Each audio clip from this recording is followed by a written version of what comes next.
നമസ്കാരം ലാൽ. നമസ്കാരം. തുടങ്ങാം. ഓക്കെ. നമസ്കാരം. നമസ്കാരം. ഇപ്പോ നമ്മൾ കഴിഞ്ഞ ക്ലാസ്സില് നമ്മൾ പഠിച്ചത് ആയുർരേഖയായിരുന്നു.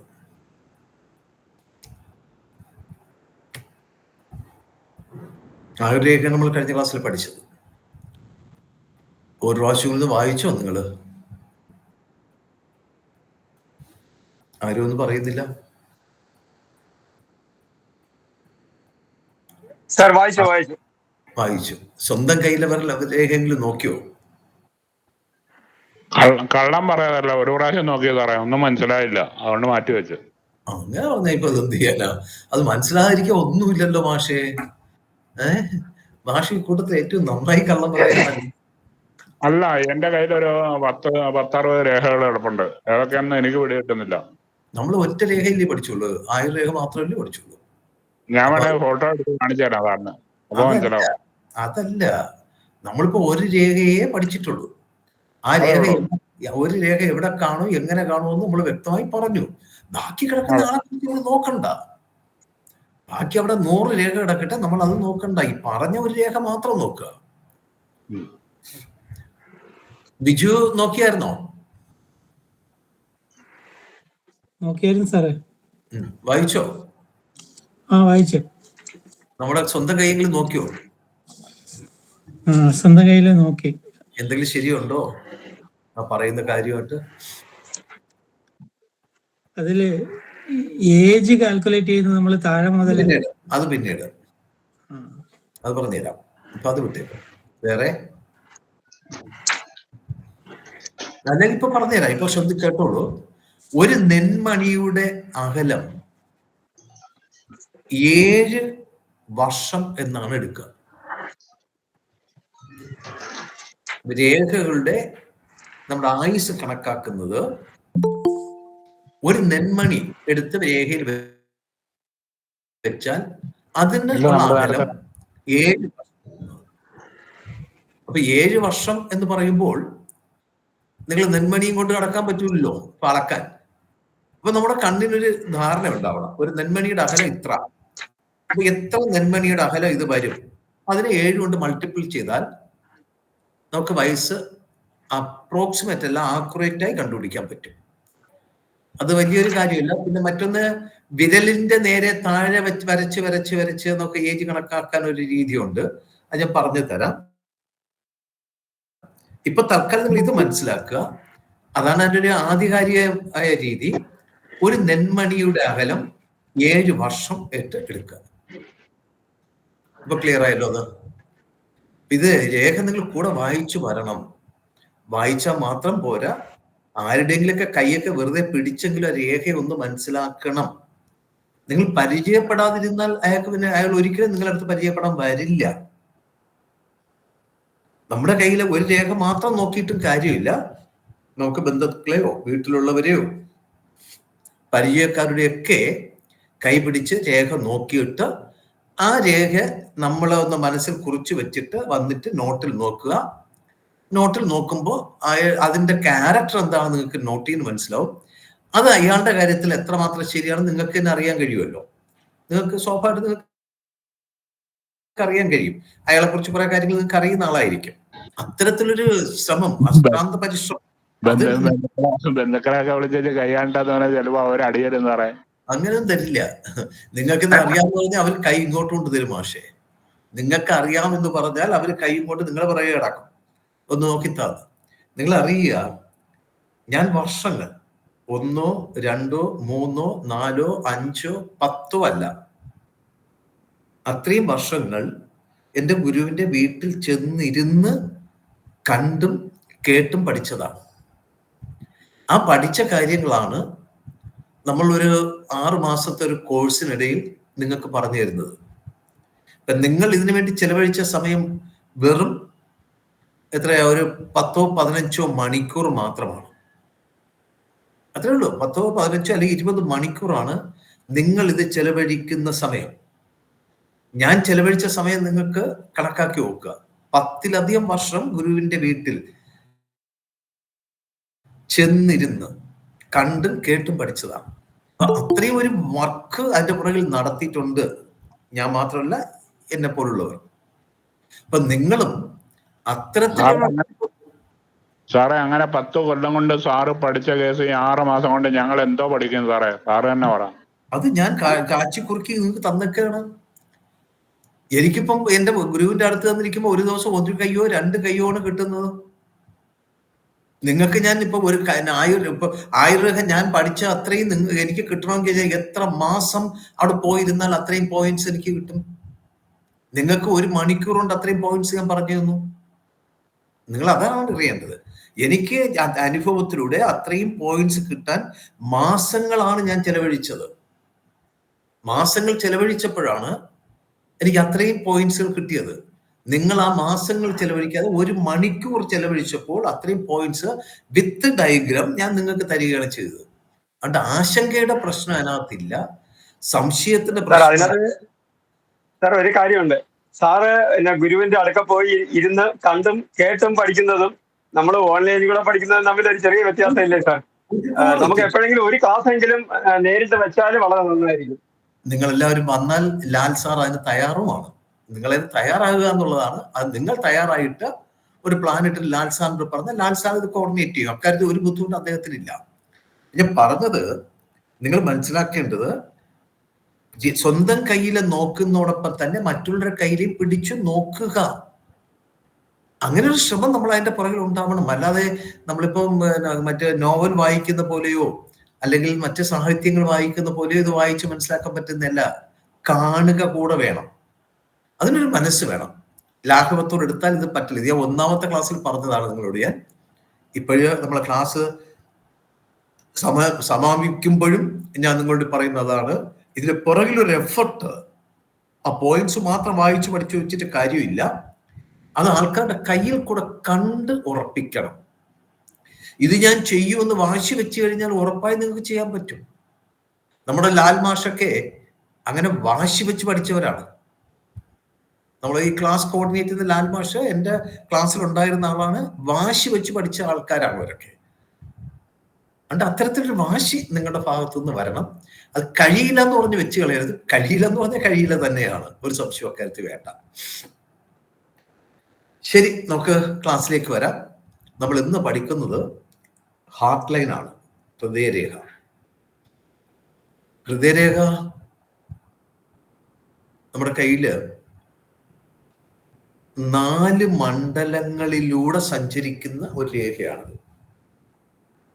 നമ്മുടെ കയ്യില് 4 മണ്ഡലങ്ങളിലൂടെ സഞ്ചരിക്കുന്ന ഒരു രേഖയാണ്. ബുധമണ്ഡലത്തിൽ നിന്ന് തുടങ്ങി ആദിത്യൻ, ശനി, എന്നിട്ട് വ്യാഴൻ. വിരലുകളുടെ ചുവട്ടിലൂടെ അല്ലെങ്കിൽ മണ്ഡലങ്ങളുടെ ചുവട്ടിലൂടെയാണ് ആ രേഖ പുറപ്പെടുന്നത്. ആരംഭിക്കുന്നത് ബുധന്റെ ചുവട്ടിൽ നിന്നാണ്, അവസാനിക്കുന്നത് വ്യാഴനിൽ ആകാം, ശനിയിലാകാം, വ്യാഴന്റെയും ശനിക്കും ഇടയിലാകാം, ചൊവ്വയിലാകാം. എവിടെ വേണോ ഇത് അവസാനിക്കാം. ഈ രേഖ മങ്ങിക്കിടക്കാൻ പാടില്ല. അപ്പൊ എനിക്കൊന്ന് രേഖയെല്ലാം കൂടി ലാൽ മാഷ് ക്ലാസ്സിൽ ഇട്ടിട്ടുണ്ടെന്നാണ് എനിക്ക് തോന്നുന്നത്, ഗ്രൂപ്പിൽ ഇട്ടിട്ടുണ്ടെന്നാണ് എനിക്ക് തോന്നുന്നത്. അതായിരിക്കും ഒരുപക്ഷെ അദ്ദേഹം അത് പ്ലേ ചെയ്യാത്തത്. ഗ്രൂപ്പിൽ ഇട്ടിട്ടുണ്ടെന്ന് എനിക്ക് തോന്നുന്നു. രേഖ ബുധനിൽ നിന്ന് ആരംഭിച്ച് വ്യാഴമണ്ഡലത്തിലാണ് എത്തിച്ചേരുന്നതെങ്കിൽ അയാൾ സ്നേഹസമ്പന്നനും നല്ലൊരു മനസ്സിന്റെ ഉടമയും ഒക്കെ ആയിരിക്കും എന്നാണ്. ഇതങ്ങനെ കിടക്കട്ടെ, ഈ ചിത്രം കിടക്കട്ടെ. ആ നീല മഷി കൊണ്ട് വരച്ചേക്കുന്നത് ഇപ്പൊ പരിഗണിച്ചാൽ മതി. ബുധനിൽ നിന്ന് ആരംഭിച്ച് വ്യാഴനിൽ അവസാനിക്കുകയാണ്. ശാന്തരായിരിക്കുക, സ്നേഹസമ്പന്നരായിരിക്കും. എന്നാൽ ഇതിന്റെ ഒരു ശാഖ വ്യാഴനിലും മറ്റൊരു ശാഖ ശനിയിലുമായിട്ടാണ് കാണുന്നത് എങ്കിൽ, ഈ ചിത്രത്തിൽ കാണുന്നതില് ആ ചുവന്ന ലൈൻ അല്പം മാറ്റി ചിന്തിച്ചാൽ മതി. ആ പച്ച ലൈൻ കിടക്കുന്നിടത്ത് ചിന്തിക്കുക. അത്രയേ ഉള്ളൂ മാറ്റം. ചുവന്ന രേഖ അവിടെ ഇട്ടേക്കുന്നതിന് വേറൊരു കാര്യമുണ്ട്, അതങ്ങനെ കിടക്കട്ടെ. ആ ചുവന്ന രേഖ വരച്ചേക്കുന്നത് ഇപ്പൊ 2 വിരലുകൾക്കും ഇടയിലായിട്ടാണ്. അതായത് 2 മണ്ഡലത്തിനും ഇടയിലായിട്ടാണ്, ശനിക്കും വ്യാഴനും ഇടയിലായിട്ടാണ് ആ രേഖ വരച്ചിരിക്കുന്നത്. അപ്പൊ ഞാൻ പറയുന്നു, അതിന്റെ സ്ഥാനം നിങ്ങൾ അല്പം ഒന്ന് മാറ്റി ചിന്തിക്കുക. എന്ന് പറഞ്ഞാൽ ആ രേഖ ആ പച്ച ലൈൻ കാണുന്ന ഭാഗത്തേക്ക് കാണുകയാണെങ്കിൽ ഒരു ഒരു ഒരു നൂൽ കനം മാറിയാൽ മതി. അത്രേ ഉള്ളൂ. ഒരു നൂലിന്റെ കനം കൂടി അത് ചിത്രത്തിൽ ഇടത്തോട്ട് മാറുകയാണെങ്കിൽ ഒരു ശാഖ വ്യാഴനിലും മറ്റൊരു ശാഖ ശനിയിലുമായിട്ട് കാണാം. ഇവർ സഹൃദയരായിരിക്കും. ഭാര്യയ്ക്ക് പാതിവൃത്യം വേണമെന്ന് വാശിയുള്ളവരായിരിക്കും. സഹൃദയരായിരിക്കും. ഭാര്യയ്ക്ക് പാതിവൃത്യം വേണമെന്ന് വളരെ വാശിയുള്ളവരായിരിക്കും. എന്നാൽ തനിക്ക് അത് ബാധകവും അല്ല. പറഞ്ഞു മനസ്സിലായല്ലോ? ഭാര്യയ്ക്ക് പാതിവൃത്യം ഉണ്ടാവണം, അവൾ പരിശുദ്ധിയായിരിക്കണം. എന്നാൽ തനിക്കത് ബാധകമാണോ എന്ന് കേട്ടാൽ അല്ല. തനിക്കത് ബാധകമല്ല. താൻ ചിലപ്പോൾ അത്യാവശ്യം കുഴപ്പങ്ങളൊക്കെ കാണിക്കും, പക്ഷെ അതെനിക്ക് അവകാശമുണ്ട്, പക്ഷെ ഭാര്യ അങ്ങനെ ആകാൻ പാടില്ല എന്നുള്ളവരുടെ കയ്യിൽ വ്യാഴൻ മണ്ഡലത്തിലും ഒരു ശാഖ ശനി മണ്ഡലത്തിലുമായി കാണും. ഇനി മറ്റൊന്ന്, ഈ വ്യാഴനിൽ കാണുന്ന നീലരേഖ ഇല്ലാന്ന് വിചാരിച്ചു. വ്യാഴനിൽ കാണുന്ന നീലരേഖ ഇല്ല. അപ്പൊ പിന്നെ ഏത് മാത്രമേ ഉള്ളൂ? ആ നീലരേഖ ബുധമണ്ഡലത്തിൽ നിന്ന് ആരംഭിച്ച് ശനിയുടെ അവിടെ വന്നപ്പോ ചുവപ്പ് നിറത്തിൽ മുകളിലോട്ടങ്ങ് മാറി. അത്രയും മാത്രം എടുക്കുക. അങ്ങനെ എടുക്കുക. ബുധമണ്ഡലത്തിൽ നിന്ന് ആരംഭിച്ചു വരുന്ന നീലരേഖ ശനി മണ്ഡലത്തിന്റെ അവിടെ വരുമ്പോൾ ചുവപ്പ് രേഖയായിട്ട് മുകളിലോട്ട് വരും. മുന്നോട്ട് പോകുന്നില്ല, എങ്ങോട്ട് പോകുന്നില്ല? വ്യാഴനിലേക്ക് പോകുന്നില്ല. ഈ ക്ലാസ്സിലിരിക്കുന്ന ഒരാളുടെ കയ്യിലെങ്കിലും ഈ രേഖ ഉണ്ടാവും. അതായത് ബുധനിൽ നിന്ന് ആരംഭിക്കുന്ന ഹൃദയരേഖ വ്യാഴമണ്ഡലത്തിനും ശനി മണ്ഡലത്തിനും ഇടയിലായി കാണും. 1ഉം 2ഉം വിരലുകൾക്കിടയിലായി കാണാം. ഇങ്ങനെയുള്ള ആൾക്കാരെ സംബന്ധിച്ചിടത്തോളം യഥാർത്ഥത്തിൽ അവരുടെ ജീവിതം ഒരു വളരെ ദുരിതപൂർണമായിരിക്കും. വേറൊന്നുമല്ല, സ്നേഹം പ്രകടിപ്പിക്കാൻ അറിയാത്ത ആൾക്കാരാണിവർ. ഉള്ളിലുള്ള സ്നേഹം പുറത്ത് കാണിക്കാൻ അറിയാത്തവരാണ്. യഥാർത്ഥത്തിൽ ഇവരുടെ ഉള്ളു നിറയെ സ്നേഹമാണ്, പക്ഷെ അത് പുറത്ത് കാണിക്കാൻ ഇവർക്ക് അറിയില്ല. അതുകൊണ്ട് മക്കളും ഭാര്യയും മറ്റു സഹോദരങ്ങളൊക്കെ ഇയാൾക്ക് നമ്മോടൊന്നും സ്നേഹമില്ല എന്ന് പറയും. അതുകൊണ്ട് തന്നെ ബന്ധുക്കളിൽ നിന്ന് ഇയാൾക്കും സ്നേഹം കിട്ടുകയില്ല. കാരണം അങ്ങോട്ട് സ്നേഹിക്കുന്നില്ല, പിന്നെ അങ്ങനെ അവർ തിരിച്ചു സ്നേഹിക്കും? സ്നേഹം കൊടുത്താലല്ലേ തിരിച്ചു കിട്ടും. ഇപ്പം ഉദാഹരണമായിട്ട് പറഞ്ഞാൽ, ഇവരെന്ത് ചെയ്താലും മറ്റുള്ളവർക്ക് വെറുപ്പേ ഉണ്ടാവുകയുള്ളൂ. ഇയാൾ ചെയ്യുന്ന സ്നേഹത്തോടെ ചെയ്യുന്ന കാര്യങ്ങൾ മറ്റുള്ളവരിൽ വെറുപ്പ് ഉണ്ടാക്കാനേ സഹായിക്കുകയുള്ളൂ. ഉദാഹരണമായിട്ട് പറഞ്ഞാൽ, കുടുംബമായിട്ട് ഓണത്തിന് തുണിയെടുക്കാൻ പോയി നിൽക്കുക ടെക്സ്റ്റൈലില്. അപ്പോൾ ഇയാളുടെ കുഴപ്പം അറിയാം, ഇയാൾ എന്ത് സെലക്ട് ചെയ്താലും വീട്ടിൽ വരുമ്പോൾ അടി അടക്കും. അതുകൊണ്ട് അയാൾ മിണ്ടാതെ മാറി നിൽക്കും. ഭാര്യയും മക്കളും എല്ലാം കൂടെയൊക്കെ സെലക്ട് ചെയ്ത് വെക്കും. അങ്ങനെ 2ഓ 3ഓ സാരീസ് അല്ലെങ്കിൽ ചുരിദാർ സെലക്ട് ചെയ്ത് വെച്ചിട്ട് ഇതിലേത് വേണം എന്ന് ഇയാളോട് ഒരു ഒപ്പീനിയൻ ചോദിച്ചാൽ അയാൾ ആ 3-ൽ നിന്ന് ഒരെണ്ണം ചൂണ്ടിയിട്ട് സെയിൽസ്മാനോട് പറയും പാക്ക് ചെയ്യുമെന്ന് പറയും. യഥാർത്ഥത്തിൽ ചൂസ് ചെയ്ത് അയാളല്ല, അവരാണ് ചൂസ് ചെയ്ത് 3-ൽ ഏത് വേണമെന്ന് ചോദിച്ചപ്പോൾ അയാൾ അതിൽ ഒരെണ്ണം പറഞ്ഞു, പാക്ക് ചെയ്യാൻ പറഞ്ഞു. പക്ഷെ വീട്ടിൽ വരുമ്പോ പ്രശ്നം തിരിയും. ഇതിനേക്കാളും നന്നായിരുന്നു മറ്റത്, വെറുതെ ഇതെടുത്തത് എന്ന് പറഞ്ഞ് അയാളുടെ നേരെ ഇവർ തിരിയുന്നതാണ് അവസ്ഥ. ഇതിനേക്കാൾ മെച്ചമായിരിക്കുമായിരുന്നു അതെടുത്തെങ്കിൽ, എങ്കിലും അവർക്ക് അതങ്ങ് എടുത്താൽ പോലെ. പക്ഷെ അതുകൊണ്ട് ഈ മനുഷ്യനെ സംബന്ധിച്ച് എപ്പോഴും മറ്റുള്ളവരിൽ നിന്ന് ഒരു അവഗണന കിട്ടും. പക്ഷെ ഇയാളുടെ മനസ്സ് നിറയെ ബന്ധുക്കളോടും മക്കളോടും ഭാര്യയോടും ഒക്കെ സ്നേഹം മാത്രമായിരിക്കും. ആ സ്നേഹം പ്രകടിപ്പിക്കാൻ അറിയാത്ത മനുഷ്യനാണ് ഇയാൾ. നമ്മുടെ ക്ലാസ്സിൽ ആർക്കെങ്കിലും ഈ രേഖയുണ്ടോ? ആരുമില്ലേ? അത് കുഴപ്പമാണല്ലോ. ഒരാൾ പോലും ഇല്ലെന്ന് പറഞ്ഞാൽ. സാർ എനിക്കുണ്ട് സാറേ. ഉണ്ടോ? വേണുഗോപാൽ അല്ലേ? അതെ. ഈ പറഞ്ഞത് ശരിയാണോ വേണു? ശരിയാ സാർ, പരമാർത്ഥമാണ് സാർ. ഓക്കെ. വേറെ ആരുടെയും കയ്യിലില്ലേ? ഹരി നമ്പൂതിരിയുടെ കയ്യിലില്ലേ? ആ ഉണ്ട്, അങ്ങനെ തന്നെയാ സാറേ. എന്താ പിന്നെ മിണ്ടാത്ത എന്താ? സ്നേഹം പ്രകടിപ്പിക്കാൻ. ശരി ശരി, അത് വേണമെങ്കിൽ നിങ്ങളുടെ കൈയെടുത്ത് ഇട്ട് കൊടുത്താൽ, നമ്മുടെ ഗ്രൂപ്പിനകത്ത് ഇട്ടാൽ മറ്റുള്ളവർക്ക് അതൊന്ന് ബോധ്യപ്പെടാൻ നന്നായിരിക്കും. ഇപ്പോഴല്ല, പിന്നീട് ചെയ്താൽ മതി. എന്നാൽ ഈ ചുവന്ന രേഖ അല്പം കൂടി താഴോട്ടാണ് കാണുന്നതെങ്കിൽ എന്ന് പറഞ്ഞാൽ ഈ ശനിമണ്ഡലത്തിൽ അവസാനിക്കുകയാണെങ്കിൽ, ആരെങ്കിലും ഉണ്ടോ? ശനിമണ്ഡലത്തിൽ ഈ രേഖ അവസാനിക്കുന്നു എങ്കിൽ വളരെ കുഴപ്പം പിടിച്ച ആളാണ്. വളരെ കുഴപ്പം പിടിച്ച ആളെന്ന് പറഞ്ഞാൽ ഒരു സ്വാർത്ഥനാണ് അയാൾ.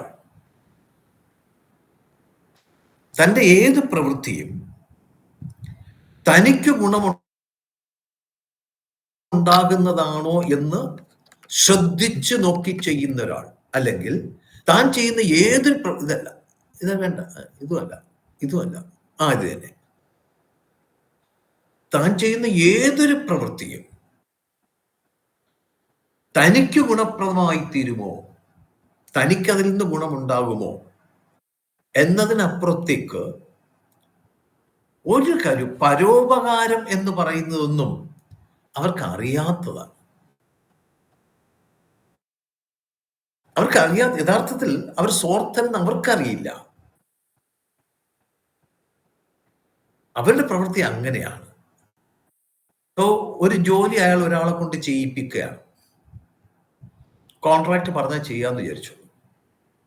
ആ ജോലി പൂർത്തിയാക്കിയാൽ 1000 ഉറുപ്പ്യ കൊടുക്കാമെന്ന് പറഞ്ഞു. ആ ജോലി മറ്റേയാൾ ചെയ്തപ്പോൾ അയാൾക്ക് ഒരു 1500 രൂപയുടെ ചെലവ് വന്നെന്ന് മനസ്സിലാക്കുക. അത് ഇയാൾക്ക് ബോധ്യപ്പെട്ടു, 1500 രൂപയുടെ ചെലവ് അതിന് വന്നു. പക്ഷെ അയാൾ പറഞ്ഞ 1000 രൂപ അയാൾ കൊടുക്കും. നിങ്ങൾ ഞാനുമായിട്ട് ആദ്യമേ പറഞ്ഞുറപ്പിച്ചതാണ് 1000 രൂപ. ആ 1000 രൂപ തരും. 1 രൂപ അയാൾ അധികം കൊടുക്കുകയില്ല. തിരിച്ചു നോക്ക്, 1000 രൂപയ്ക്ക് ഉറപ്പിച്ചൊരു പണിയാണ്, ഇവൻ 700 രൂപയ്ക്ക് തീർത്തു.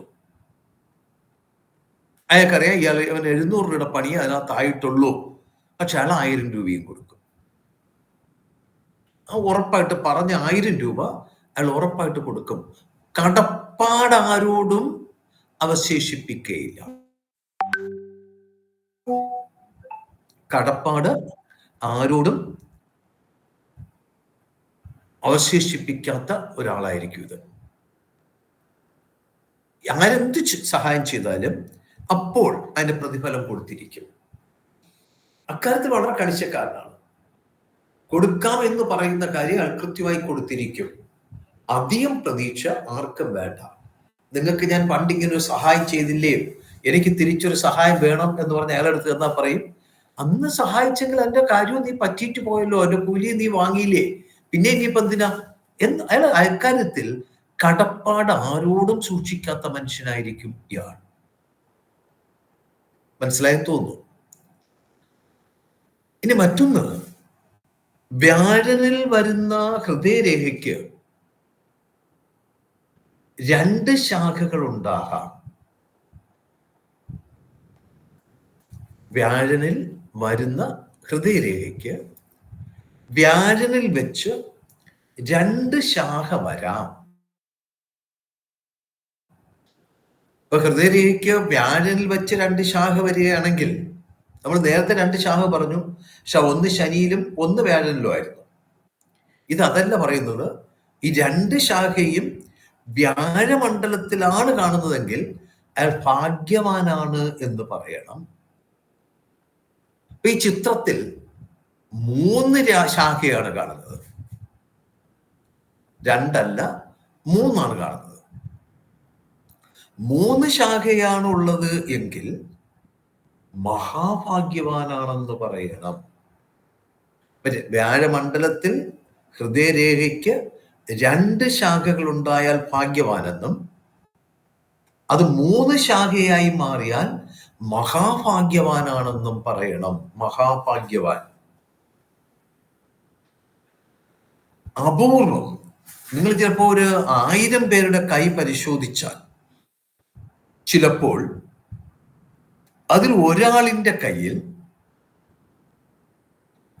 ബുധമണ്ഡലത്തിന്റെ പാർശ്വത്തിൽ നിന്ന് ആരംഭിക്കുന്ന ഈ ഹൃദയരേഖ വ്യാഴമണ്ഡലവും കടന്ന് അപ്പുറത്ത് എന്ന് പറഞ്ഞാൽ വ്യാഴന്റെ മണ്ഡലം കഴിഞ്ഞ് അപ്പുറത്ത് കൈയുടെ പാർശ്വത്തിലേക്ക് ഇറങ്ങുന്നതായി കാണാം. 4ാമത്തെ വിരലിന്റെ ചുവട്ടിൽ നിന്ന് ആരംഭിച്ചിട്ട് 1ാമത്തെ വിരലും കഴിഞ്ഞ് സൈഡിലേക്ക് പുറത്തേക്ക്, കൈക്ക് പുറത്തേക്ക് ആ രേഖ മാറിപ്പോകുന്നതായി കാണാം. ഞാൻ പറഞ്ഞല്ലോ, 1000 പേര് എടുത്താൽ ഒരാളിൽ കണ്ടാൽ അതിശയിക്കാം. അത്രയേ ഉള്ളൂ. പരസ്ത്രീ സംശയം, എപ്പോഴും സംശയം. ഭാര്യയ്ക്കാണെങ്കിൽ ഭർത്താവിനോട് സംശയം, പുരുഷനാണെങ്കിൽ സ്ത്രീയെ സംശയം. ഈ സംശയരോഗം നമ്മൾ പറയില്ലേ, അത് തന്നെയാണ്. അത് അങ്ങനെയുള്ള ആൾക്കാരുടെ കയ്യിൽ ഈ ഹൃദയരേഖ കൈയുടെ 2 ഭാഗത്തും വന്ന് ഇറങ്ങുകയാണെങ്കിൽ പരസ്ത്രീ അല്ലെങ്കിൽ പരപുരുഷ സംശയത്തെക്കുറിച്ച് പറയണം. ഈ ഈ ഹൃദയരേഖ ആരംഭിക്കുന്ന ബുധമണ്ഡലത്തിന്റെ ചുവട്ടിലാണെന്നാണല്ലോ നമ്മൾ പറഞ്ഞല്ലേ. ബുധമണ്ഡലത്തിന്റെ ചുവട്ടിൽ ഹൃദയരേഖയ്ക്ക് ശാഖകൾ ഇല്ലാതിരിക്കാം. ഈ വരച്ചിരിക്കുന്ന ചിത്രത്തിൽ ശാഖകളില്ല. ബുധമണ്ഡലത്തിന്റെ ചുവട്ടിൽ ഹൃദയരേഖയ്ക്ക് ശാഖകൾ ഇല്ലാതിരിക്കാം. അങ്ങനെ ശാഖകൾ ഇല്ലായിരുന്നാൽ അവർക്ക് സന്താന ഭാഗ്യം ഉണ്ടാകില്ല എന്ന് പറയണം. ബുധമണ്ഡലത്തിന്റെ ചുവട്ടിൽ ഹൃദയരേഖയ്ക്ക് ശാഖകൾ ഇല്ല എങ്കിൽ സന്താനരഹിതരാണെന്ന് പറയണം. അപ്പോ അവിടെ ആ രേഖയ്ക്ക് ശാഖ ഉണ്ടാകണം. ശാഖ ഉണ്ടായാൽ മാത്രമേ അവർക്ക് കുഞ്ഞുങ്ങൾ ഉണ്ടാകുകയുള്ളൂ എന്ന് പറയാം. മറ്റൊന്ന്,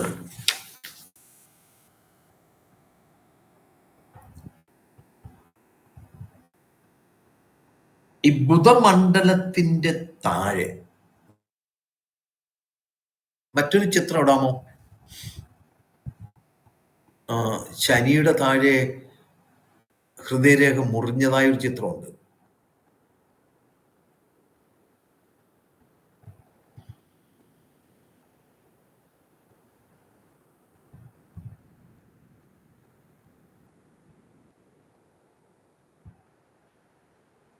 അല്ലാതെ ഓക്കെ. ശനി മണ്ഡലത്തിന്റെ താഴെ ഹൃദയരേഖ 2 തുണ്ടായി കാണും, 2 കഷ്ണമായി കാണും. അതിൽ കുറുകെ ഓരോ രേഖയുണ്ട്, അത് നിങ്ങളിപ്പം കാണണ്ട, അത് കണ്ണടച്ചേക്ക്. അതിൽ പാരലായിട്ട് 2 രേഖ വരച്ചിട്ടുണ്ട്, അത് നിങ്ങൾ പരിഗണിക്കണ്ട, അല്ലാതെ കാണുക.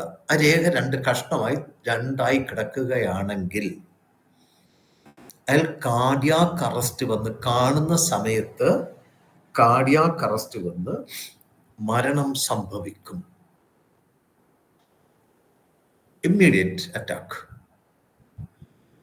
ശനി മണ്ഡലത്തിന്റെ താഴ്ഭാഗത്ത് ഹൃദയരേഖ 2 കഷ്ണമായി കാണുകയാണ് എങ്കിൽ അയാൾ ഹൃദ്രോഗം വന്ന് കാർഡിയാക് അറസ്റ്റ് വന്ന് മരണം സംഭവിക്കാം. എന്നാൽ ഈ ചിത്രത്തിൽ കാണുന്ന പോലെ 2 പാരലൽ ലൈൻ പോലെ അവിടെ ഇങ്ങനെ കാണുകയാണെങ്കിൽ, 2 ചെറു രേഖകൾ അവിടെ കാണുന്നു എങ്കിൽ അയാൾ ഹൃദ്രോഗിയായിരിക്കും. ഹൃദ്രോഗിയായിരിക്കും. ശ്രദ്ധിക്കുക, ആദ്യം പറഞ്ഞത് ഹൃദയരേഖ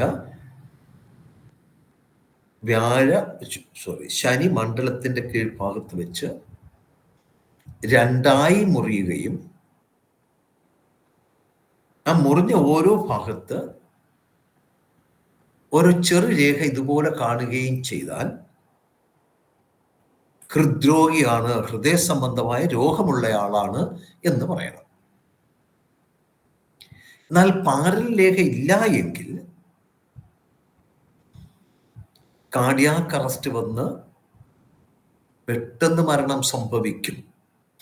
ഒരു ട്രീറ്റ്മെന്റിന് പോലും സാധ്യതയില്ലാതെ മരണം സംഭവിക്കും. എന്നാൽ ഈ പാരൽ രേഖ 2ഉം ഒരു സ്ക്വയറായി രൂപാന്തരപ്പെട്ടാൽ, അപ്പൊ ആ 2 രേഖയ്ക്ക് മുകളിലും താഴെയായിട്ട് ഓരോ രേഖയോട് വന്നാൽ മതി. ആ മുറിഞ്ഞ രേഖയ്ക്ക് അവിടെ 2 പാരൽ രേഖ കാണുന്നു, അവിടെ മുകളിലും താഴെ ഓരോ രേഖ കൂടി വന്നാൽ അതൊരു സ്ക്വയർ ആവും. അവിടെ ഒരു സ്ക്വയർ രൂപപ്പെട്ടാൽ കാർഡിയാക് അറസ്റ്റ് ഉണ്ടായി അല്ലെങ്കിൽ ഹൃദ്രോഗബാധിതനാണെന്നും ഇപ്പോ അസുഖത്തിൽ നിന്ന് അയാൾ മോചിപ്പിക്കപ്പെട്ടു എന്നും മനസ്സിലാക്കാം. രോഗം ഉണ്ടായിരുന്നു, ആ രോഗത്തിൽ നിന്ന് അയാൾ രക്ഷപ്പെട്ടു എന്നും പറയാം, സ്ക്വയർ ഉണ്ടായാൽ. അല്ല എങ്കിൽ ഈ മുറിഞ്ഞ രേഖ പരസ്പരം ഇങ്ങനെ കണ്ടാൽ, നിങ്ങൾക്ക് കാണാമല്ലോ, ഒരു രേഖയ്ക്ക് മുകളിലേക്ക് മറ്റു രേഖ ഇങ്ങനെ കയറി കണ്ടാൽ ഓവർലാപ്പ് എന്ന് പറയും. ഇപ്പൊ ഇങ്ങനെ നിൽക്കുന്നതാണ് നമ്മൾ 2ആയി മുറിയുക എന്ന് പറയുന്നത്. ഇത് ഇങ്ങനെ നിൽക്കുന്നതാണ് നമ്മൾ 2ആയി മുറിഞ്ഞു നിൽക്കുന്നു എന്ന് പറയുന്നത്. ഇങ്ങനെ നിൽക്കുന്നതാണ്. ഈ രേഖ ഇങ്ങനെ കണ്ടാൽ, ഒന്നിന് മുകളിൽ ഒന്നായിട്ട് രേഖ മാറി കണ്ടാൽ, ഓവർലാപ്പ് ചെയ്ത് കണ്ടാൽ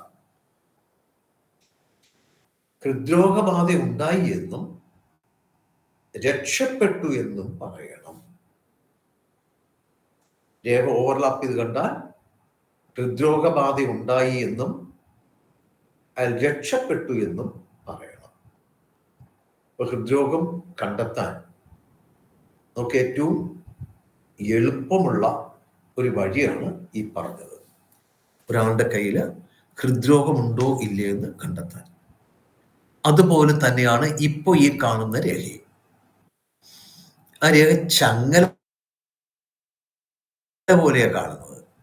ചങ്ങല പോലെ എങ്ങനെയാണ് രേഖ കാണുന്നതെങ്കിൽ അസ്ഥിര സ്വഭാവക്കാരനും രോഗിയുമാണ് അയാൾ.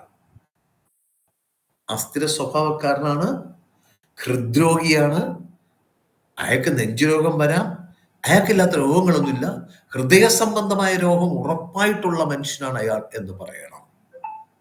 ധാരാളം ആരോഗ്യ പ്രശ്നമുള്ള ഒരാളുടെ കയ്യിലാണ് ഇത്തരത്തിൽ ചങ്ങല രൂപത്തിലുള്ള ഹൃദയരേഖ കാണുന്നത്. അസ്ഥിര സ്വഭാവമാണ്, അയാൾക്ക് ആരോഗ്യപരമായി പ്രത്യേകിച്ച് നെഞ്ചിനും ഹാർട്ടിനും ഒരുപാട് പ്രോബ്ലംസ് ഉള്ള ആളുമായിരിക്കും. എന്നാൽ ആ ഐലൻഡ് ചിഹ്നം ബുധമണ്ഡലത്തിന്റെ താഴെ മാത്രമാണ് കാണുന്നതെങ്കിൽ, ഇപ്പോൾ കാണുന്ന ആ ഐലൻഡ് ചിഹ്നം, ദ്വീപടയാളം ബുധമണ്ഡലത്തിന്റെ താഴെ മാത്രമേ ഉള്ളൂ, ബാക്കിയുള്ള ഭാഗത്തെല്ലാം സ്ട്രെയിറ്റ് ആയിട്ടാണ് അത് കാണുന്നതെങ്കിൽ അയാൾ വാതരോഗിയാണെന്ന് പറയണം. ഹൃദയരേഖയിൽ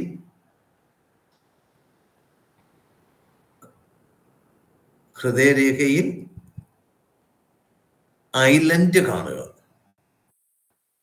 നേരത്തെ കാണിച്ച ചിത്രം ബുധന് താഴെയാണ്.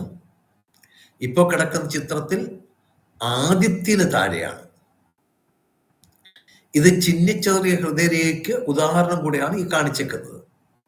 അപ്പൊ ആദിത്യന്റെ താഴെയാണ് ഇത്തരത്തിൽ ഐലൻഡ് കാണുന്നെങ്കിൽ നേത്രരോഗിയാണെന്ന് പറയണം. കണ്ണിന് കുഴപ്പമുണ്ട്, തകരാറുണ്ട് എന്ന് പറയണം. നേത്രരോഗിയാണെന്ന് പറയണം. അത് ബുധന് നേരെയാണ് വരുന്നതെങ്കിൽ അയാൾ വാതരോഗിയാണെന്ന് പറയണം. എന്നാൽ ശനിക്ക് താഴെയാണെന്ന് വരുന്നതെങ്കിൽ നെഞ്ചുരോഗം, ലങ്സിന് അല്ലെങ്കിൽ ചെസ്റ്റിന് രോഗമുണ്ട് എന്ന് പറയണം. ഇതെല്ലാം രോഗത്തെ ബേസ് ചെയ്യുന്ന കാര്യങ്ങളാണ്. നേരത്തെ നമ്മൾ ശനിമണ്ഡലത്തിന്റെ താഴെ വെച്ച് ഹൃദയരേഖ രണ്ടായി മുറിഞ്ഞാലുള്ള ഫലം പറഞ്ഞു. എന്നാൽ ആ മുറിവ് ബുധമണ്ഡലത്തിലാണ് സംഭവിക്കുന്നത് എങ്കിൽ, ഓർമ്മയുണ്ടാവല്ലോ, മുറിഞ്ഞു കിടക്കുന്ന നമ്മൾ പറഞ്ഞത് ശനിക്ക് താഴെ ഹൃദ്രോഗിയായിരിക്കും എന്ന് പറഞ്ഞത്. ആ മുറിവ് കാണുന്നത് ബുധമണ്ഡലത്തിന്റെ താഴെയാണെങ്കിൽ, ഇപ്പൊ ഈ വരച്ച് കാണിച്ചിരിക്കുന്ന ചിത്രത്തിൽ ആ ബുധന്റെ നേരെ രേഖ മുറിഞ്ഞിട്ട് ഓവർലാപ്പ് ചെയ്തിട്ടുണ്ട്, കണ്ടില്ലേ? രേഖ മുറിഞ്ഞിട്ട് ഓവർലാപ്പ് ചെയ്തിട്ടുണ്ട്. ഇത്തരത്തിലാണ് കാണുന്നതെങ്കിൽ അക്രമ സ്വഭാവിയും ഭയങ്കര ദേഷ്യക്കാരനുമാണെന്ന് പറയണം. പെട്ടെന്ന് ദേഷ്യം വരുന്നയാളും, ദേഷ്യം വന്നാൽ ഉപദ്രവകാരിയായ ആള് അക്രമ സ്വഭാവിയാണെന്ന് പറയണം. അക്രമ സ്വഭാവി. എന്നാൽ ആ മുറിവ് ആദിത്യന് നേരെയാണ് സംഭവിക്കുന്നത് എങ്കിൽ വിഷബാധയേൽക്കുമെന്ന് പറയണം. ഈ മുറിവ് കാണുന്നത് ആദിത്യന് നേരെയാണെങ്കിൽ വിഷബാധയേക്കും എന്ന് പറയണം. വിഷബാധയേക്കുക എന്ന് പറഞ്ഞാൽ പട്ടി കടിച്ചാലും മൃഗങ്ങൾ കടിച്ചാലും ഇപ്പൊ വേണ്ട, നമ്മൾ ഒരു ഇഞ്ചക്ഷൻ, ആന്റിബയോട്ടിക്കിന്റെ ഒരു ഇഞ്ചക്ഷൻ എടുത്താൽ പോലും അതും വിഷമാണ്. ഇപ്പൊ നമ്മൾ രോഗത്തിനെടുക്കുന്ന ആന്റിബയോട്ടിക് ഇഞ്ചക്ഷനുകളൊക്കെ എടുത്താൽ പോലും ആ വിഷബാധ ഏറ്റവും തുല്യമായിട്ട് വരും. പട്ടി കടിക്കുക മാത്രമല്ല, ഇങ്ങനെ നമ്മൾ കൃത്രിമമായിട്ട് എന്തെങ്കിലും ഇഞ്ചക്ഷൻ നമ്മളെ ബോഡിക്ക് എടുത്താൽ പോലും അതും വിഷബാധ ഏറ്റതിന് തുല്യമായിട്ട് നോക്കിയെടുക്കാം. ഇനി മറ്റൊന്ന്, ഈ ഹൃദയരേഖയുടെ ശാഖ നേരത്തെ ആ ചിത്രം കാണിച്ചു, എന്നിട്ടത് മാറ്റിയായിരുന്നു, ഒന്ന് എടുക്കാമോ? ഹൃദയരേഖ ഇതല്ല, മറ്റൊന്ന്, ഇതുമല്ല, ഇതിനു മുന്നേ അത് തന്നെ അവിടെ നിൽക്കട്ടെ. ഇവിടെ ഇപ്പൊ രണ്ട് രേഖ വരച്ചിരിക്കുകയാണ്. മുകളിൽ കാണുന്നത് ഹൃദയരേഖ, താഴേട്ട് വരച്ചേക്കുന്നത് ശിരോരേഖ. മുകളിൽ കാണുന്നത് ഹൃദയരേഖ, താഴെ കാണുന്നത് ശിരോരേഖ. നോക്കി, ആ ഹൃദയരേഖയിൽ ശനി മണ്ഡലത്തിന്റെ താഴെ വെച്ച്, ഹൃദയരേഖയിൽ ശനി മണ്ഡലത്തിന്റെ താഴെ വെച്ച് ഒരു ശാഖാരേഖ ഉണ്ടാകുകയാണ്. അത് ചൂണ്ട പോലെ വളഞ്ഞു. ആ പദം ശ്രദ്ധിച്ചോളണം. അവിടെ നേരെ വരികയല്ല, ബ്രാഞ്ച് രേഖ നേരെ വരികയല്ല, അതല്പം വളഞ്ഞ്, ചൂണ്ട പോലെ വളഞ്ഞ്. ആ ചൂണ്ട പോലെ വളഞ്ഞ് എന്നതിന് പ്രാധാന്യമുണ്ട്. ചൂണ്ട പോലെ വളഞ്ഞ് ശിരോരേഖയിൽ കൊണ്ടാൽ, ചൂണ്ട പോലെ വളഞ്ഞ് ശിരോരേഖയിൽ കൊണ്ടാൽ ആ കാണുന്ന കാലഘട്ടത്തിൽ ഒടിവ്, ചതവ്, തലയ്ക്കു മുറിവ് ഇവ നേരിടണം. ഒടിവ്, ചതവ്, തലയ്ക്കു മുറിവ് എന്നിവ നേരിടണം. അപ്പം സുഹൃത്തുക്കളോ പരിചയത്തിലോ ആരെങ്കിലും ഒക്കെ ബൈക്കിന് വീണ് തലയൊക്കെ അടിച്ച് കൈയും കാലും പൊട്ടിയൊക്കെ കിടക്കുകയാണെങ്കിൽ അവരെ കൈ പിടിച്ച് നോക്കുക. തലയ്ക്കടി ഏറ്റിട്ടുണ്ടെങ്കിൽ കയ്യിൽ ഈ രേഖ ഉറപ്പായിട്ടുണ്ടായിരിക്കും. ഒടിവ്, ചതവ്, തലയ്ക്കു മുറിവ്. തലയ്ക്കുള്ള മുറിവിനെയാണ് പ്രധാനമായിട്ടും ഇത് കാണിക്കുക. ഒടിവിനും ചതവിനും പറയാറുണ്ട്.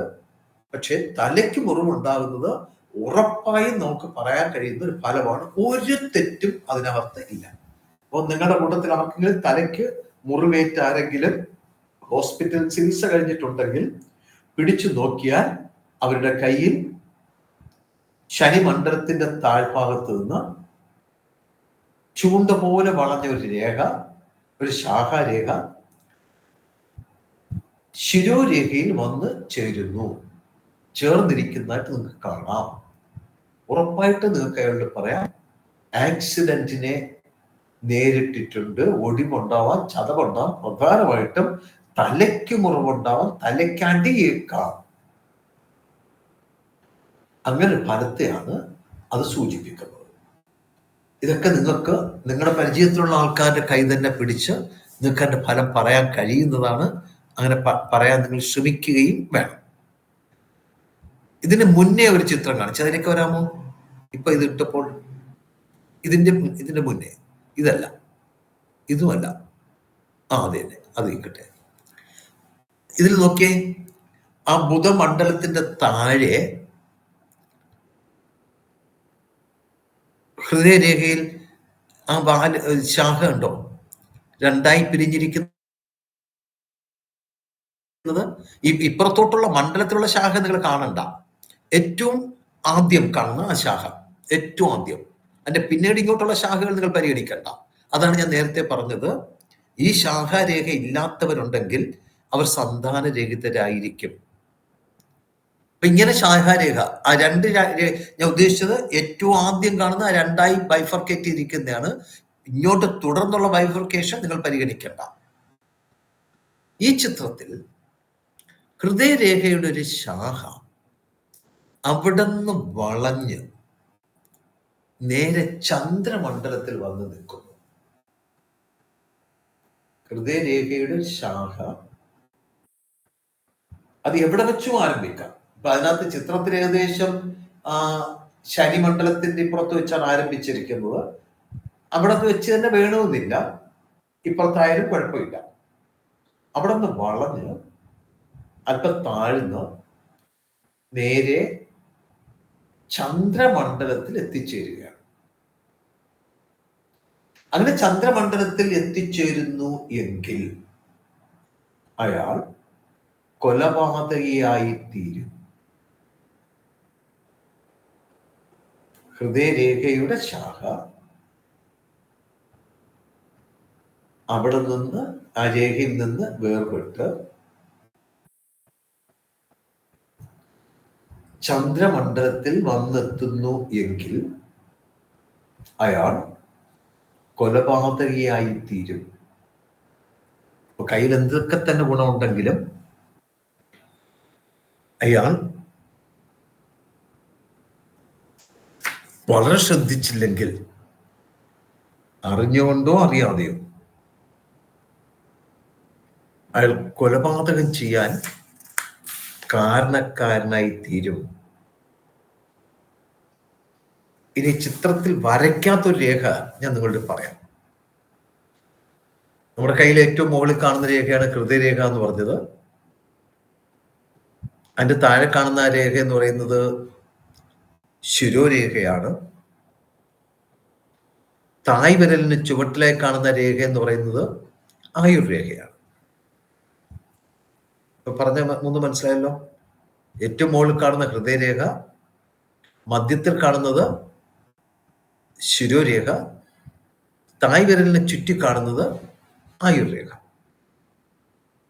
ഈ ഹൃദയരേഖയും ആയുർരേഖയും കൂടെ തമ്മിൽ കൂടിച്ചേരാം. നമ്മൾ കഴിഞ്ഞ ക്ലാസ്സിൽ ആയുർരേഖയും ശിരോരേഖയും തമ്മിൽ ചേരുന്ന കഥ പറഞ്ഞു. ചേർന്നിരിക്കാം, ചേരാതിരിക്കാം എന്നൊക്കെ നമ്മൾ പറഞ്ഞു. പക്ഷെ ഇപ്പൊ പറയുന്നതില് ശിരോരേഖയെ അങ്ങോട്ട് അല്പം മാറ്റിയിട്ട്, പിന്നിലോട്ട് മാറ്റിയിട്ട് ആയുർരേഖയുടെ അഗ്രവും ഹൃദയരേഖയുടെ അഗ്രവും തമ്മിൽ ചേരാം. മനപ്രയാസം അനുഭവിക്കുന്നവൻ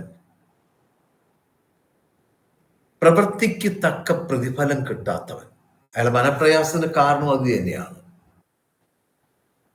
ജീവിതത്തിൽ ഉടനീളം മനപ്രയാസം അനുഭവിക്കുന്ന വ്യക്തിയായിരിക്കും.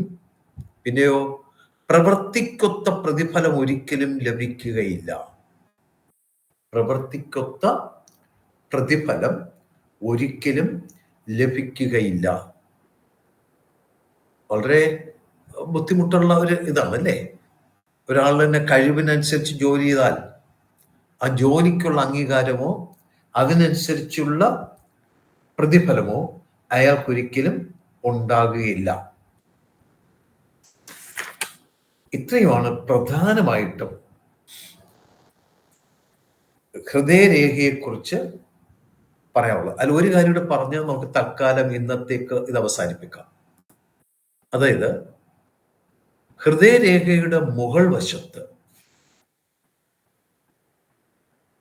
ഹൃദയരേഖ കിടക്കുന്ന എവിടുന്നാന്ന് പറഞ്ഞു, ബുധൻ തൊട്ട് വ്യാഴം വരെയാണ്. ട്രയാങ്കിൾ വരാം. ട്രയാങ്കിൾ നമ്മൾ കഴിഞ്ഞ ക്ലാസ്സിലൊക്കെ വരച്ചതാണ്. ഹൃദയരേഖന്റെ മുകളിൽ ട്രയാങ്കിൾ വന്നാൽ അതിൽ ഗ്രഹനിർമ്മാണം നടത്തും എന്നാണ് പറയാം. ഹൃദയരേഖയ്ക്ക് മുകളിൽ ട്രയാങ്കിൾ വന്നാൽ ഗ്രഹനിർമ്മാണം നടത്തും. അപ്പൊ താഴെ ആയാലോ, ഹൃദയരേഖയ്ക്ക് താഴെയാണ് ട്രയാങ്കിൾ വരുന്നത് എങ്കിൽ ഗ്രഹനാശം സംഭവിക്കും എന്നും പറയണം. ഹൃദയരേഖയ്ക്ക് മുകളിൽ ട്രയാങ്കിൾ വന്നാൽ ഗ്രഹം നിർമ്മിക്കുമെന്നും, അവിടുന്ന് താഴെയാണ്, ഹൃദയരേഖത്തിന് താഴ്ഭാഗത്താണ് ട്രയാങ്കിൾ വരുന്നതെങ്കിൽ അയാളുടെ ഗ്രഹം, വീട് നശിച്ചു പോകും എന്നും പറയണം. ഈ അപൂർവം ചിലരിൽ, വളരെ അപൂർവം, ചിലപ്പോൾ 10,000 പേരെ എടുത്താൽ ഒരാളുടെ കയ്യിൽ ഈ ഹൃദയരേഖയ്ക്ക് ഒരു മഞ്ഞ നിറം ഉണ്ടായിരിക്കും.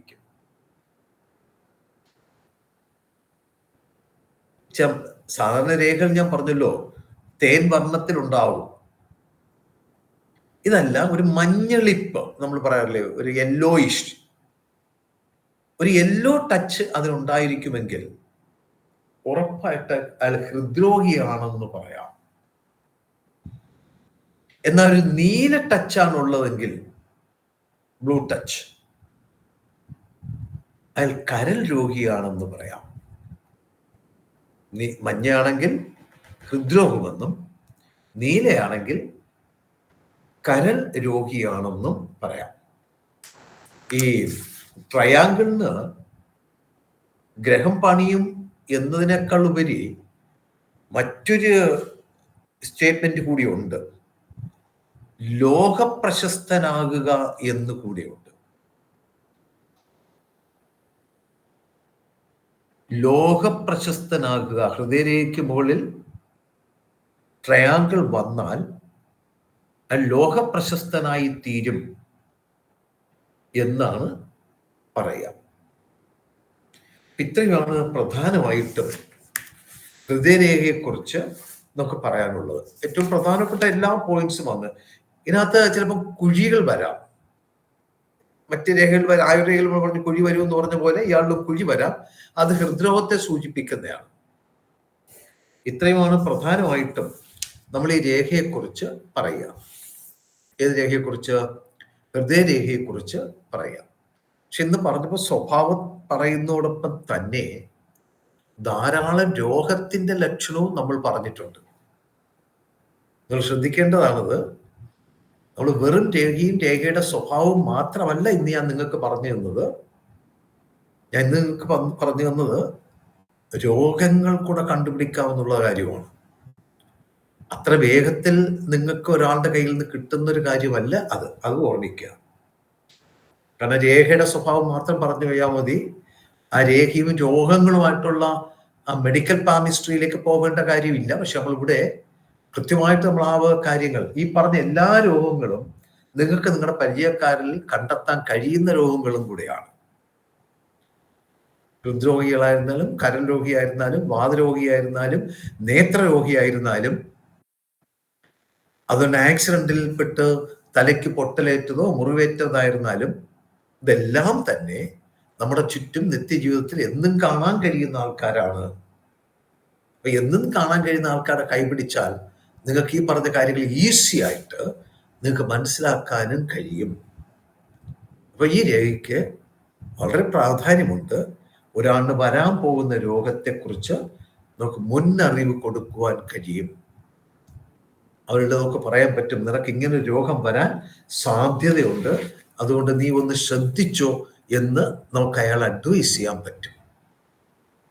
അപ്പോൾ നിങ്ങൾക്ക് മനസ്സിലായല്ലോ, നമ്മൾ ഇന്ന് പഠിച്ചത് ആയുർവേദ പഠിച്ചപ്പോഴും നമ്മൾ ചില രോഗങ്ങളെ കുറിച്ചൊക്കെ പറഞ്ഞു. പക്ഷെ ഇവിടെ ഇന്ന് നമ്മൾ വളരെ സീരിയസ് ആയിട്ടാണ് കുറെ അധികം രോഗങ്ങളെ കുറിച്ചുള്ള പരാമർശങ്ങൾ നടത്തിയത്. വളരെ അധികം, എത്രയോ രോഗങ്ങളെ കുറിച്ച്. ഇത് പാമിസ്ട്രിയുടെ ഏറ്റവും പ്രധാനപ്പെട്ട നേട്ടങ്ങളിൽ ഒന്നാണ്. ഇത് നിങ്ങൾക്ക് നിങ്ങളുടെ സ്വന്തം കയ്യിൽ തന്നെ ഇത് പരിശോധിക്കാം. എന്തെങ്കിലും ലക്ഷണം കണ്ടാൽ വേണ്ടപ്പെട്ട വിദഗ്ധനെ കാണിക്കുക. വിദഗ്ധനെ കാണിച്ചിട്ട് അയാളുടെ അഡ്വൈസ് വാങ്ങുക. എന്ന് പറഞ്ഞിപ്പോ കയ്യിൽ കിടക്കുന്ന രേഖകളൊക്കെ കൊണ്ട് തെറ്റായി ധരിച്ചങ്ങോട്ട് എടുക്കരുത്. ഇപ്പൊ നിങ്ങളെല്ലാം കൂടെ നോക്കിക്കഴിഞ്ഞാൽ ഹൃദ്രോഗവും കരൾ രോഗവും കാർഡിയാക് അറസ്റ്റും ഒക്കെ നിങ്ങൾ എല്ലാവരെയും കയ്യിലൊക്കെ കൊണ്ട് കാണും.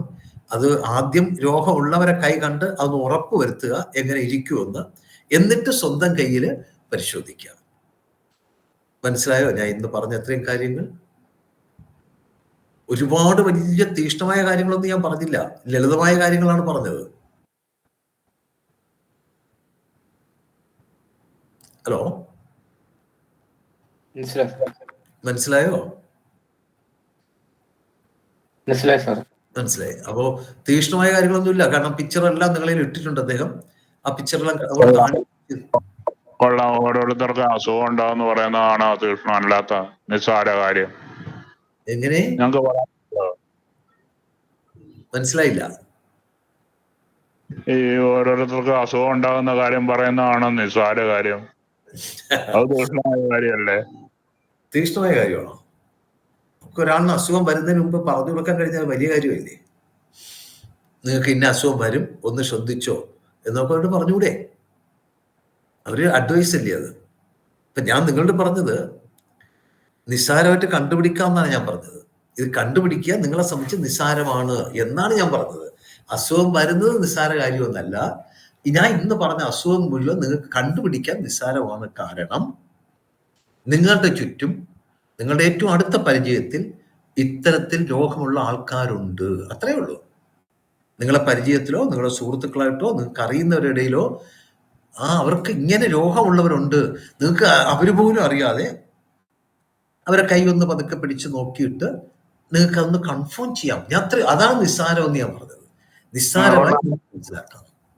എന്നിട്ടാണ് അവനെന്നെ ഉപദേശിക്കാൻ വന്നേക്ക് എനിക്ക് അസുഖം പറഞ്ഞിട്ടുണ്ട്. അവിടെ ജോലിയൊന്നുമില്ല അവന് എന്ന് പറയും. നിങ്ങൾ ഉപദേശിക്കണ്ട. അസുഖം ഉള്ളവന്റെ കൈ പിടിച്ചിട്ട് നിങ്ങൾക്ക് മനസ്സിലാക്കാമല്ലോ. നിങ്ങൾ ഇപ്പൊ ഒരാളിനെ കാർഡിയാക് അറസ്റ്റ് കഴിഞ്ഞ് വീട്ടിൽ വന്ന് വിശ്രമിക്കുകയാണ്. അയാളെ ചെന്നിട്ട് കാര്യമൊക്കെ പറഞ്ഞിരുന്ന് കൊച്ചു വർത്തനൊക്കെ പറഞ്ഞിട്ട് അത് കൈയൊക്കെ ഒന്ന് പിടിച്ച് നോക്കുക.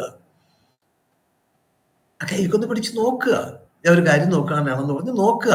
അപ്പൊ നിങ്ങൾക്ക് ഈ പറഞ്ഞ ലക്ഷണം അവിടെ കാണാൻ കഴിയും. നിങ്ങൾ അയാളോട് ഒരു അഡ്വൈസും പറയണ്ട. നിങ്ങൾക്ക് മനസ്സിലാക്കാമല്ലോ കാർഡിയാക് അറസ്റ്റ് വന്ന് എങ്ങനെ ഇരിക്കും. വാതരോഗം കൊണ്ട് ബുദ്ധിമുട്ടുന്നയാൾ, ഇപ്പൊ വയസ്സാകുമ്പോൾ എല്ലാവർക്കും വാതരോഗം വരും. അതിനു മുമ്പേ വാതരോഗം വരുന്ന ആൾക്കാരുണ്ട്. കൈമുട്ട് വേദന, കാൽമുട്ട് വേദന, നടക്കാൻ വയ്യ എന്ന് പറയുന്ന ആൾക്കാരുണ്ട്. അവിടെ കൈ പിടിച്ച് നോക്കുക. നെഞ്ച് രോഗം, ശ്വാസകോശങ്ങൾക്ക് രോഗമുള്ള ആൾക്കാർ നിങ്ങൾക്കറിയാം, നോക്കുക. ആക്സിഡന്റ് ആയി കിടക്കുന്നവനെ അങ്ങോട്ട് തിരിച്ച് തലയൊക്കെ പൊട്ടി തലയിലൊക്കെ മുറിവൊക്കെ ഇട്ട് സ്റ്റിച്ചൊക്കെ ഇട്ട് വീട്ടിൽ വരുന്നവനെ അവരെ കൈ പിടിച്ചിട്ട് നോക്കുക. ആ ആക്സിഡന്റ് രേഖ അവിടെ ഉണ്ടോ എന്ന് നോക്കുക. ഉപദേശമൊന്നും വേണ്ട, നമ്മൾ നോക്കുക, മിണ്ടാതിരിക്കുക. വേണമെങ്കിൽ നിങ്ങൾക്ക് ഒരു കാര്യം ചെയ്യാം. ഈ നോക്കാൻ പോകുന്നതിന് മുമ്പ് ആ രേഖ ഒന്ന് നിങ്ങൾ വരച്ചു വെച്ചേക്കുക.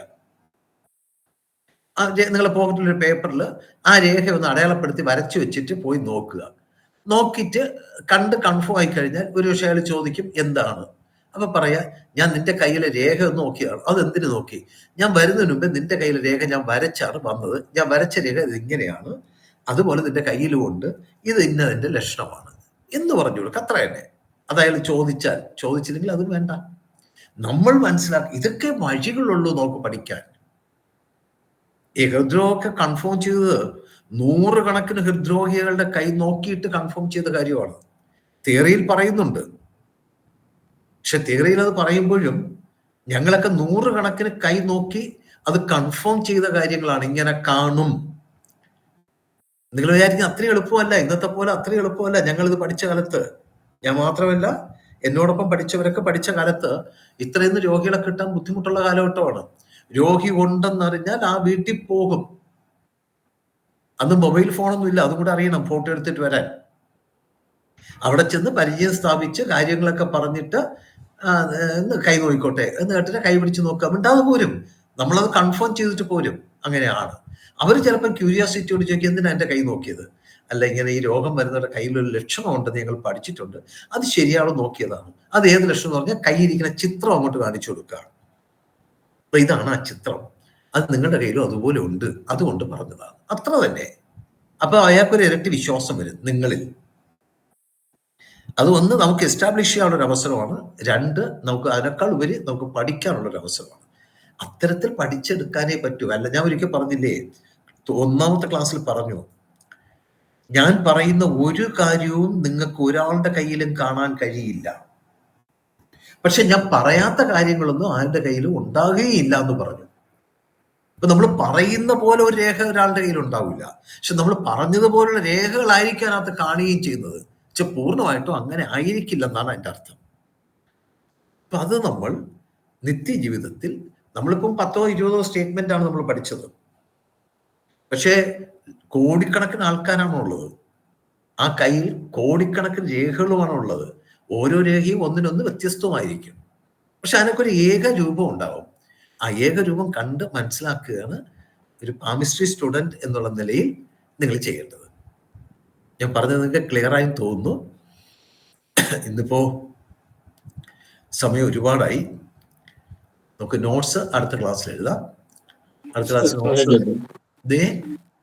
ഒരു സാറേ, ഈ മാനസിക രോഗങ്ങളെ നമ്മൾ ഏത് രേഖകളെ കൊണ്ടാ സാറേ? അത് നമുക്ക് ശിരോരേഖ പഠിക്കുമ്പോൾ അവിടെ വരും.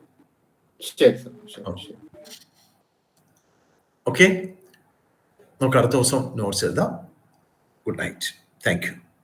ഓക്കെ സാർ, നമസ്കാരം. നമസ്കാരം.